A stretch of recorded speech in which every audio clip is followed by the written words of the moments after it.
They told me my husband died in a car accident on I-64 outside Richmond, on a night when the rain came down hard enough to erase the lane markers. That was the official version. 3 days after we buried him, his billionaire boss called me just before midnight. He didn't ask how I was holding up. He said one thing: "Don't tell your stepmother, don't tell your sister. And Colonel, if you own a gun, bring it. My name is Rowan Vance. I'm a lieutenant colonel in the United States Army, 3 deployments. 20 years of learning how to keep my hands from shaking when the ground does. I stood at my husband's grave in my Class A's because I couldn't think of anything else to wear. My hands were steady. They're always steady now. That isn't courage, it's repetition. You practice something 10,000 times, and eventually your body forgets how to do it wrong. Elias was the quiet one. That was the joke we made, the 2 of us on the back porch with a bottle of wine and the whole evening ahead of us. I fought overseas. He fought spreadsheets. Chief Financial Officer at Havorson Dynamics, 46 years old. A runner's build he never quite lost.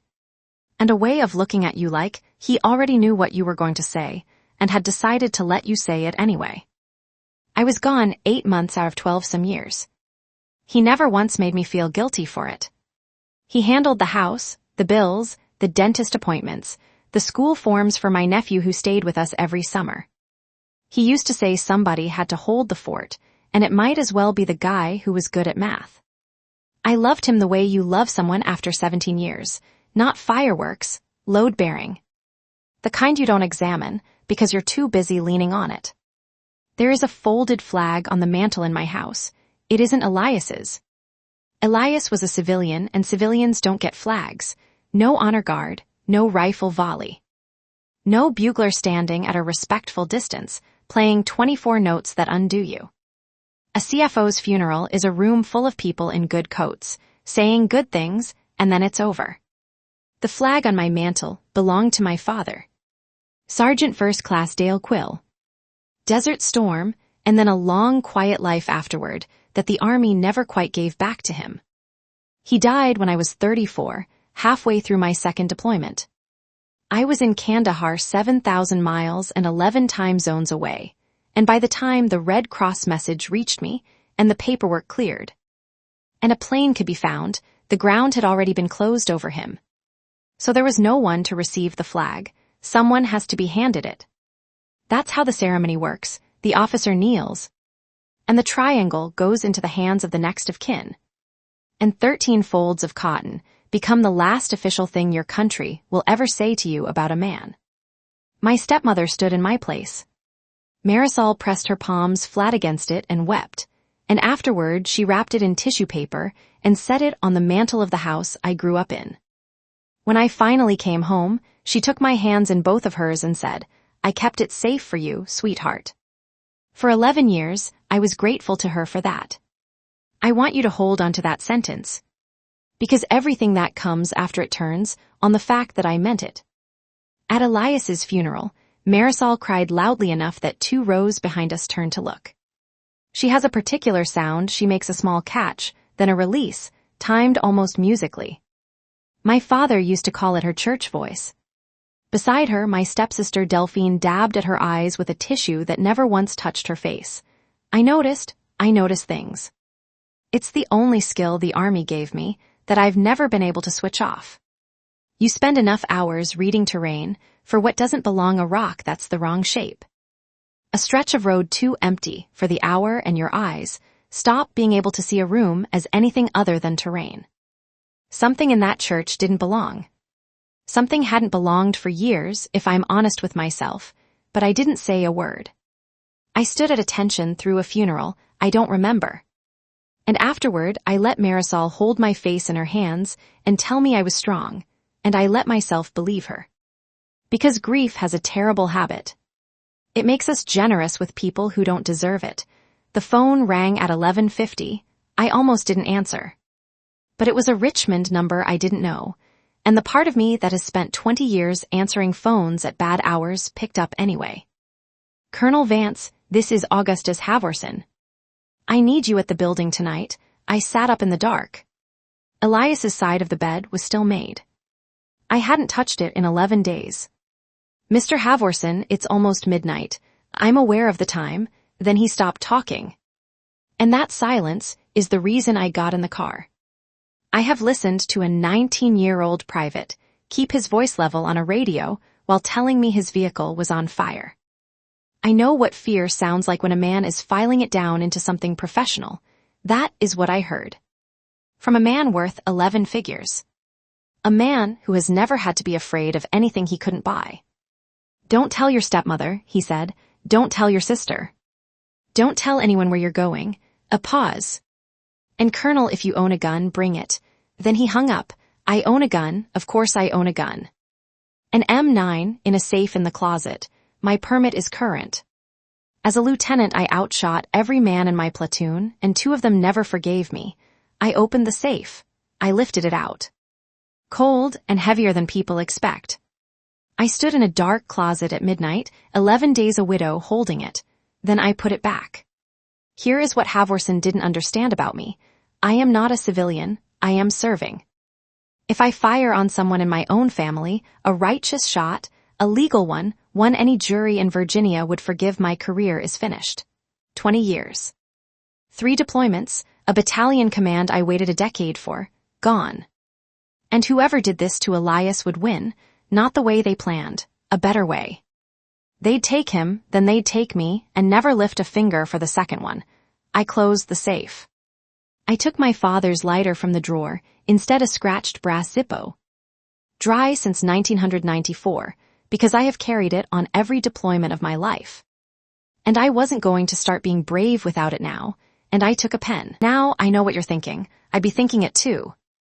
Any woman with a functioning brain hangs up that phone. A strange man calls at midnight, tells you to come to an empty building, tells you not to tell a soul.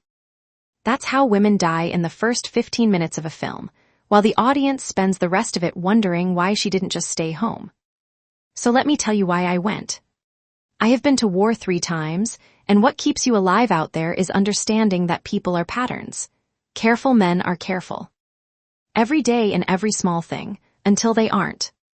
And when a careful man breaks every rule he has ever lived by, the reason is always worse than the risk. Augustus Halvorsen did not build an empire over 40 years by calling grieving widows at midnight. He has never once been the one holding the phone. He was terrified. That told me more than any warning could have, so I did it properly.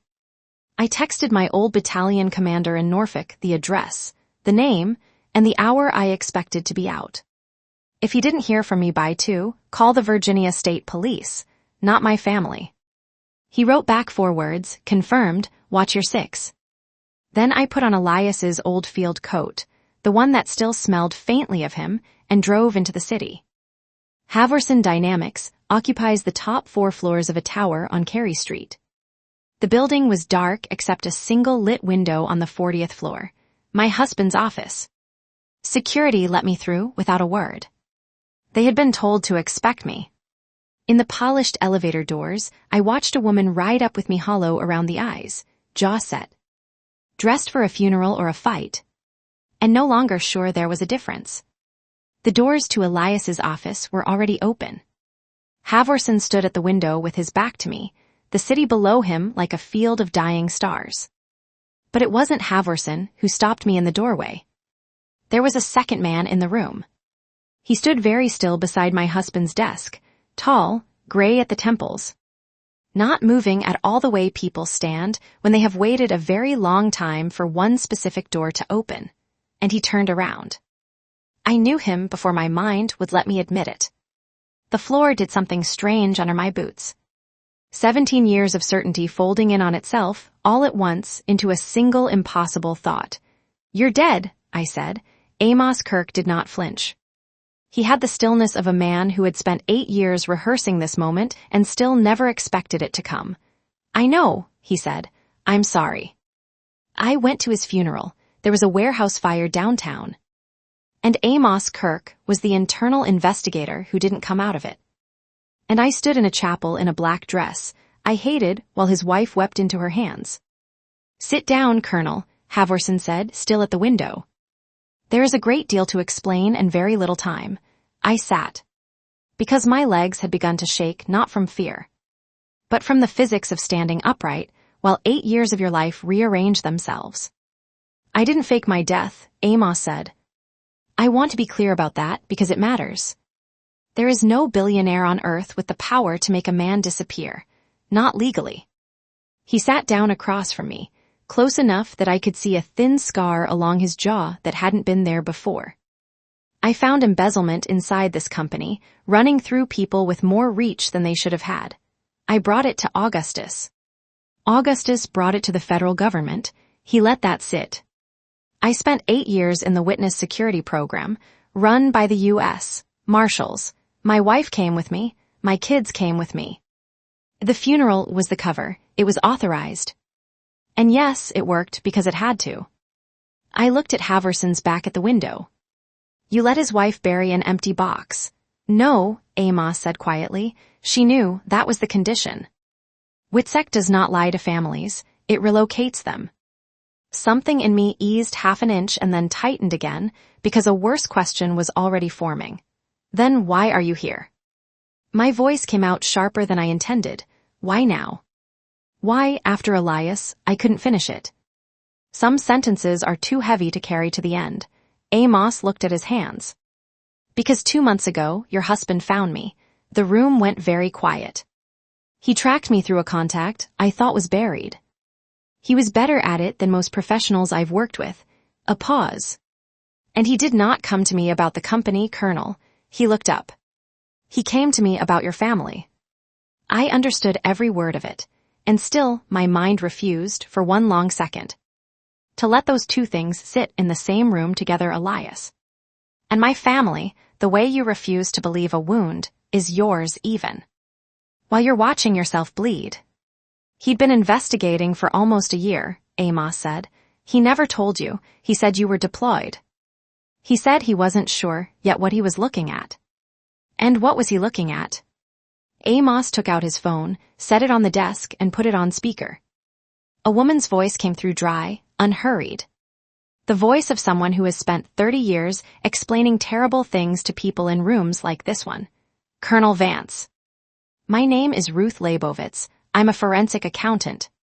I worked estate fraud for federal prosecutors for 3 decades before I retired, and your husband hired me 11 months ago. Ms. Leibovitz, let me give you the shape of it first. Your father's trust contains a maturity clause. On your 45th birthday, the assets transfer to you in full and a mandatory independent audit is triggered. Not optional, automatic. I did the arithmetic before she said it. You're 42, Colonel. Whoever has been moving money out of that trust has 996 days left to make the paper trail disappear. I put my hand flat on my husband's desk to steady myself. Then why didn't he go to the police? I said, 10 months, a year. Why did he wait? He didn't wait. Amos's voice cut through mine, and there was something in it I hadn't heard yet. Grief, maybe, or fury wearing grief's coat. He had already made the call, Colonel. He had a meeting scheduled with an assistant U.S. attorney. He was missing exactly one thing, proof of intent. Not fraud. Fraud he had, intent. He reached into his jacket and set a brass-cornered lockbox on the desk between us. That meeting was April 17th. I couldn't move. Elias died on the 7th. Amos looked at me, and he did not soften it. You asked me why he waited, Colonel. He didn't. He died because he stopped waiting. Amos turned a small key and opened the lid. 4 things, a silver flash drive. A leather journal filled edge to edge with my husband's cramped, careful handwriting. A small brass key I had never seen in my life. And a stack of letters tied with red ribbon. I stopped breathing when I saw the ribbon. Elias wrapped every birthday present he ever gave me in that exact color, 17 years of it. It began as an accident, a roll of ribbon he grabbed at a drugstore our first year. When he was broke and late and guessing, and then it became the joke, and then it became ours.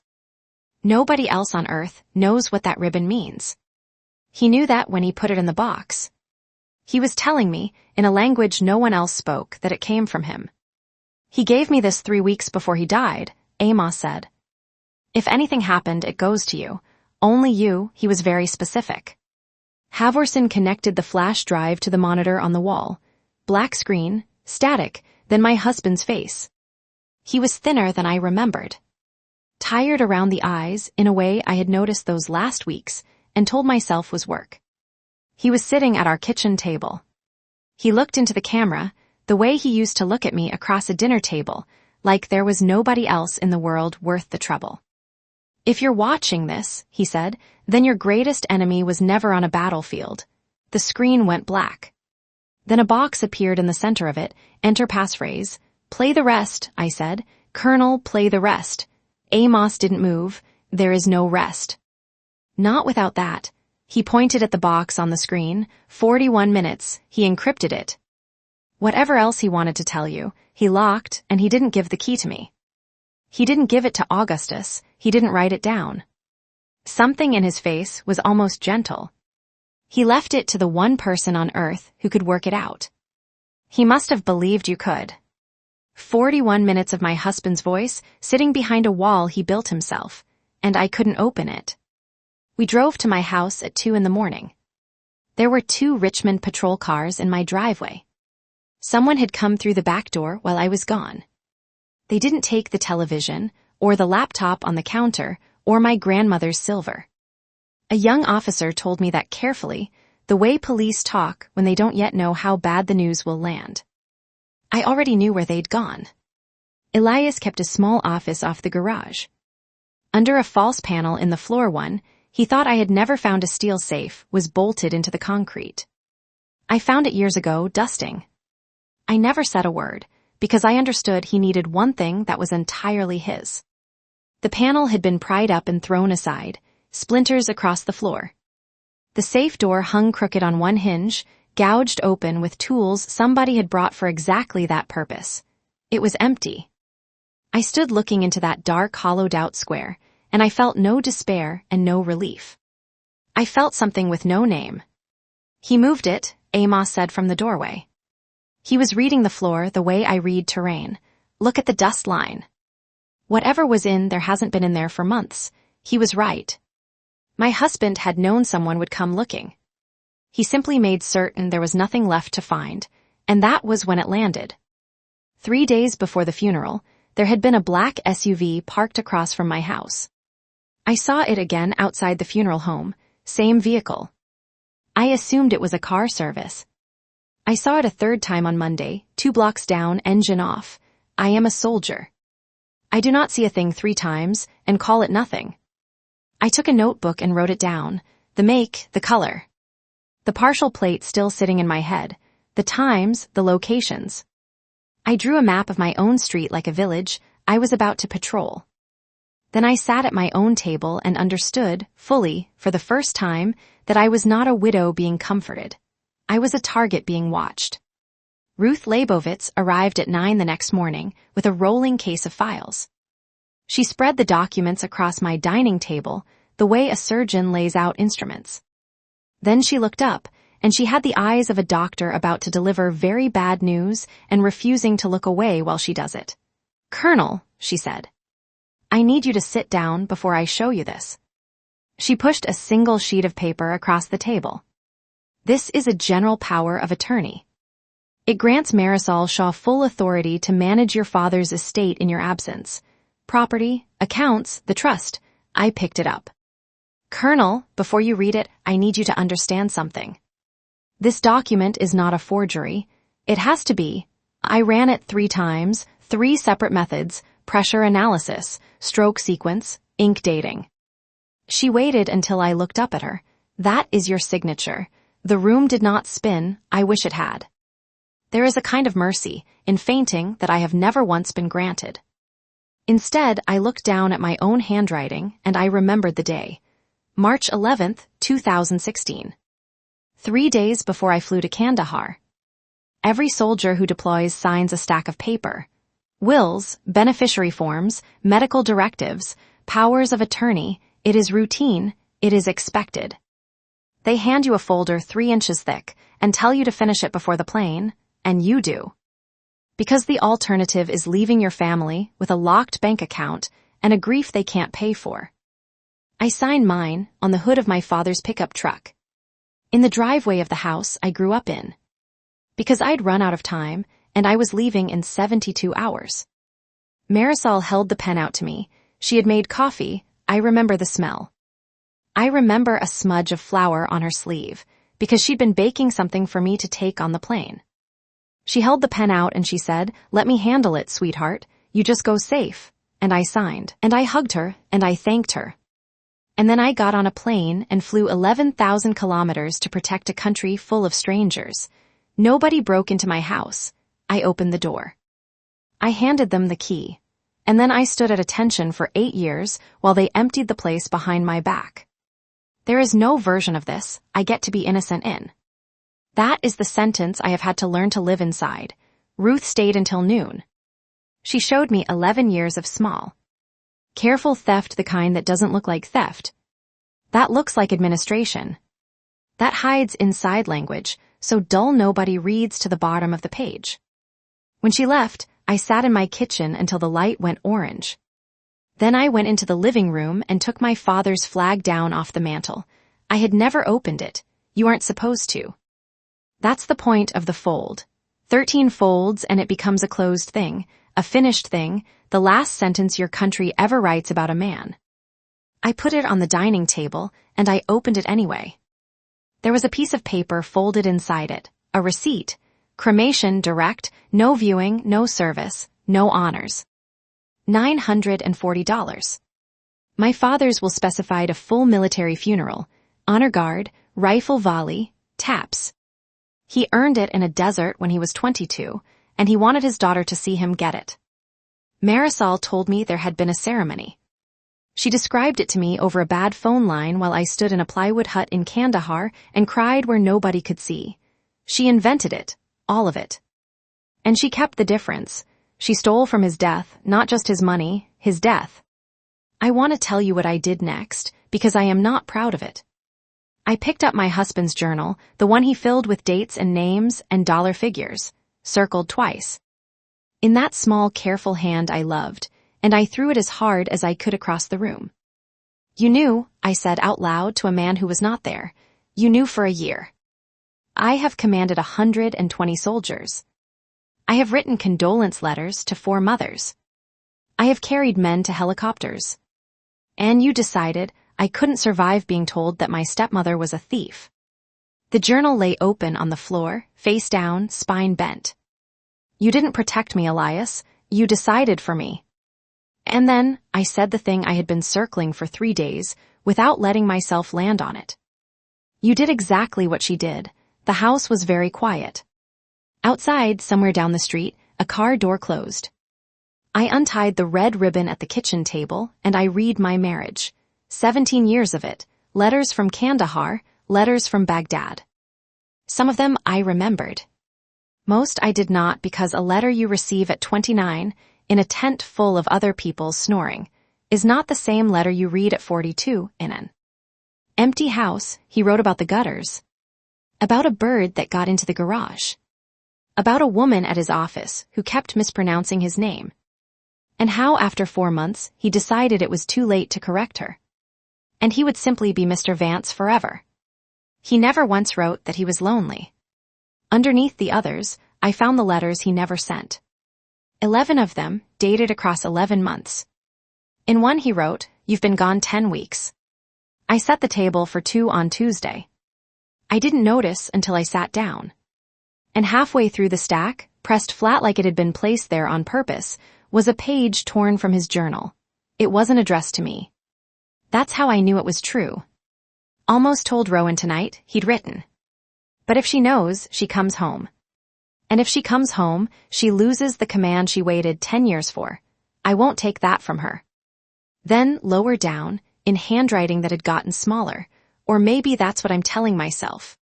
Maybe the truth is that, after all these years of being the one at home, the one who holds the fort.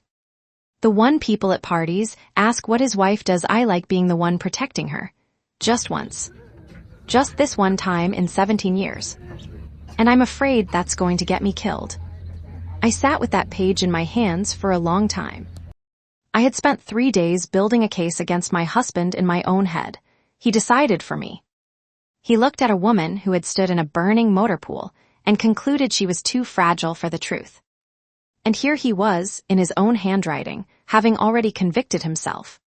He knew exactly what he was doing and exactly why. He did it anyway, and it killed him. That is not a saint, that is a man. And it turns out you cannot stay angry at a man who has already said the thing you were going to scream at him.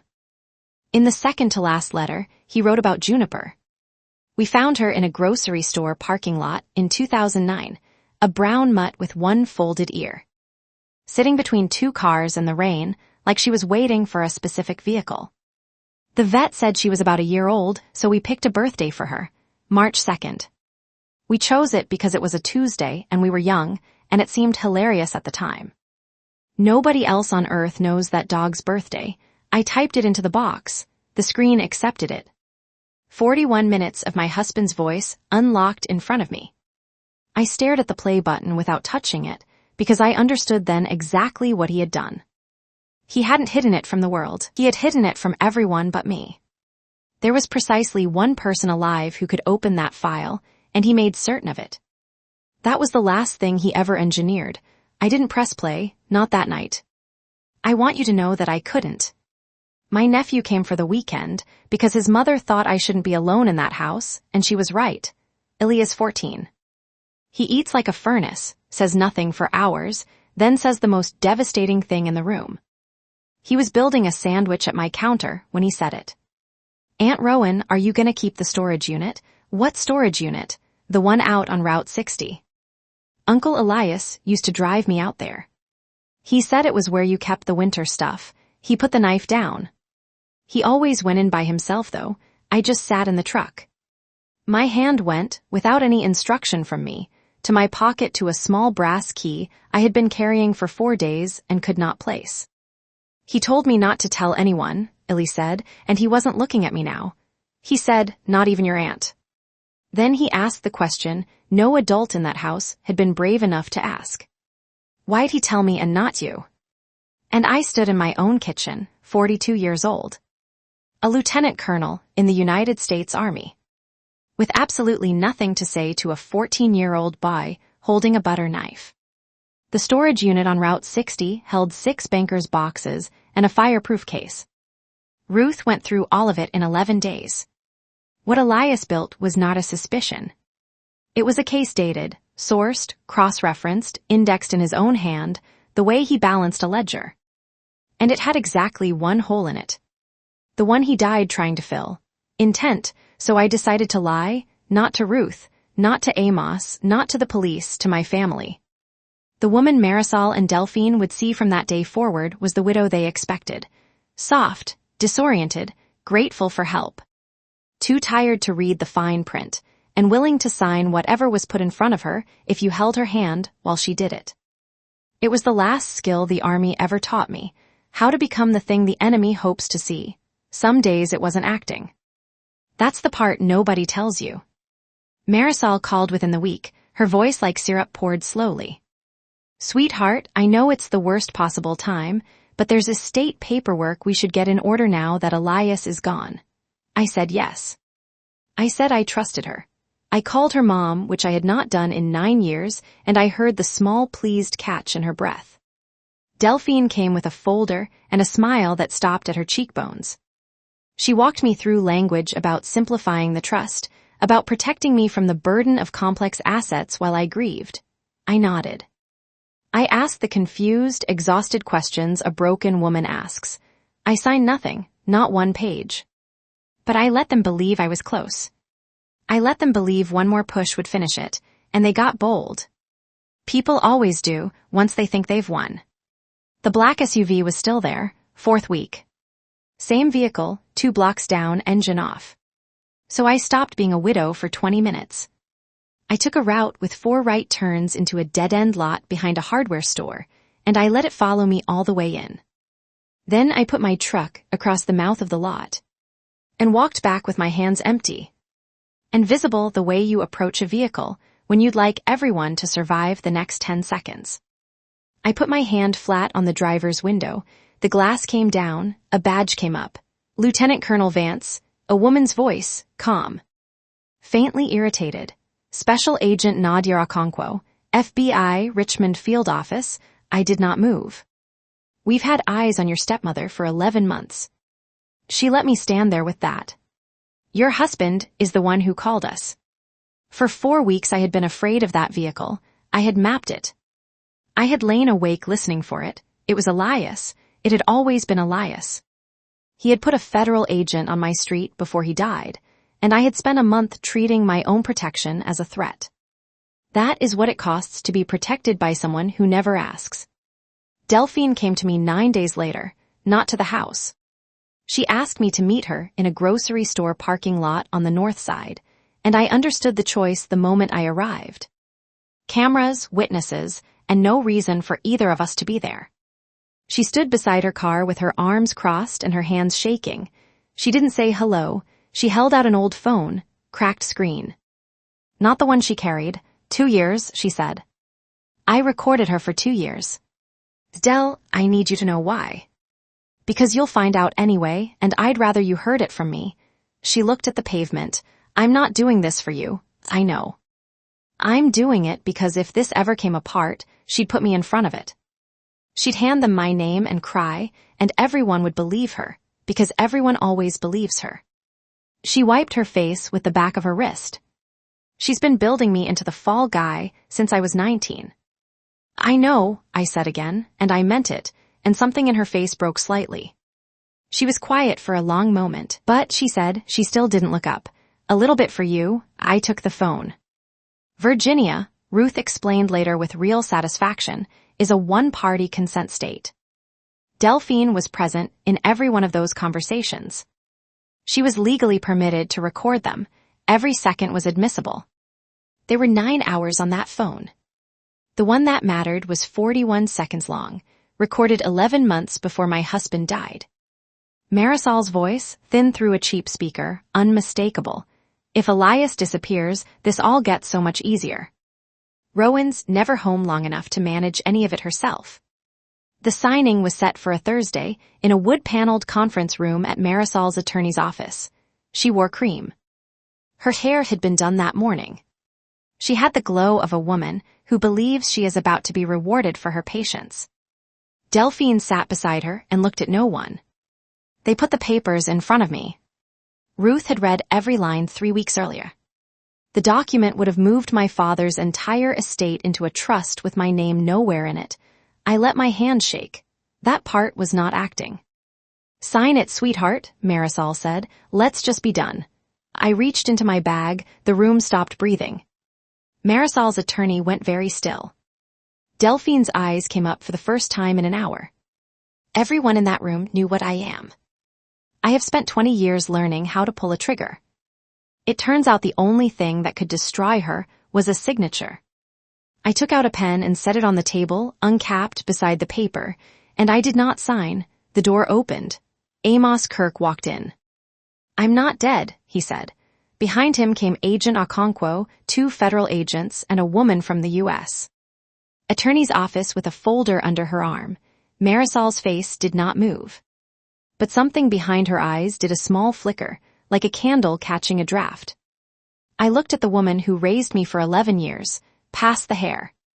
Past the tears she performed at 2 funerals. Past a decade of small cruelties dressed up as concern. I'm not signing, Mom. Her mouth opened, and I've been recording for 6 weeks. The federal case took 11 months. Marisol pled guilty to wire fraud, forgery, and obstruction. 9 years. She will be 77 when she walks out. Delphine cooperated fully, probation and restitution.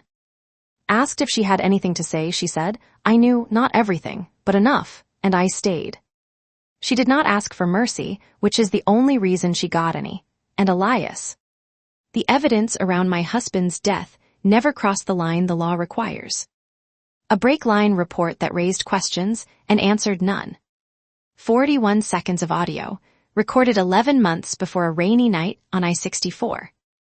The prosecutor told me gently, the way you speak to a patient. We have enough to be concerned.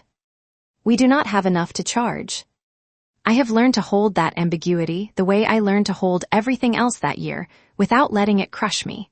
Some stories don't close. You carry them. I went to see her once before she reported. She sat across the visiting table, hands folded, chin up. You know I never touched Elias. The court said so. I didn't argue. I put a single sheet of paper on the table between us. This is the Elias Vance Scholarship Fund. For the children of service members who have lost a spouse. She looked at it. Initial endowment, $2,800,000. Her hands came apart. That is exactly what you took from my father's estate. I let it sit. I named it after the man you say you never touched. Rowan, every year, 30 children who lost a parent will go to college on your money. And every one of them will know the name Elias Vance. I stood up. You spent a year trying to erase him. I just made him permanent. I did not look back. I stayed in the army. People found that strange a woman who inherits a fortune and reports for duty on Monday. But the army was never the hard part of my life. It was the steady part. It was where I put my hands when everything else was sliding.